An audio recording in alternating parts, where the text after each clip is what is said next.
News network, मैं हूं मोहम्मद एहसन।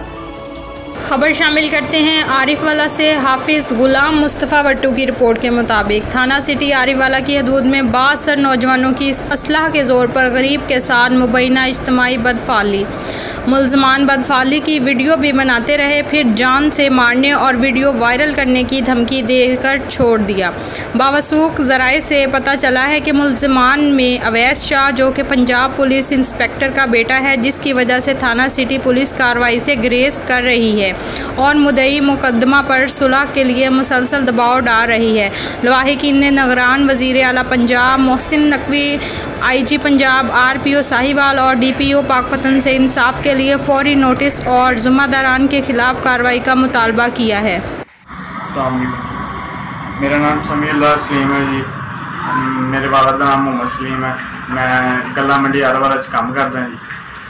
तो आकब जट लोग मेरे दोस्त है सी, मैं ना इन्होंने उठता बैठता सी, यानी खान पीन वगैरह चले जाते सी बाजार। मैं 18 जून रात की गल है जी। मैं इत्थे बैठा सी घमैल चौंक, चाय तड़का है जिथे मैं चाय पी रहा सी। तो मैं आकब जट नूं कॉल की, मैं कहा जी कित्थे हो? कहंदे जी मैं बाजार। मैं क्या आ जाओ तुम चाय पिलाइए। तो कहंदे जी मेरे को टाइम नहीं है, इन्होंने कॉल करती। फिर थोड़ी देर बाद कॉल आई, कहते कित्थे हैं? मैं कहा मैं चाय तड़का ते बैठा। तो कहते चलो मैं आ रहा। ये जी अवैस शाह की गड्डी सी, 88W 665 गड्डी का नंबर सी, काले रंग की GLA गड्डी सी।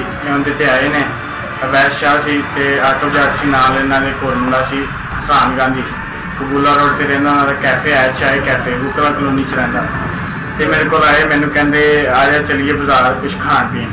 मैं इन्होंने बैठ गया जी गड्डी तो बाजार गए ने। उत्थे इन्होंने मुजफ्फराबाद तो खान पीन के बहाने उन्होंने इतों चर्च ली है जी मुंडे को। चर्च लैके तो मैनू कहते भी आप 75 वाले पंप तो पेट्रोल पवा लीए। कबूला रोड पर 75 वाला पंप है जी, उत्थे इन्होंने कहा पेट्रोल पवा लीए। पेट्रोल पाउन गए तो इन्होंने उतो पेट्रोल पवाया। तो मैनू कहते भी आप थोड़ा जहा आटो हो के आने।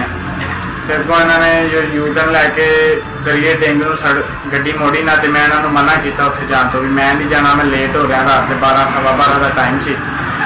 तो इन्होंने जी आकब जट ने अपना पिस्टल कढ़िया जी। बुलेटिन में फिल वक्त इतना, मजीद देखते रहिए ANY न्यूज़ नेटवर्क।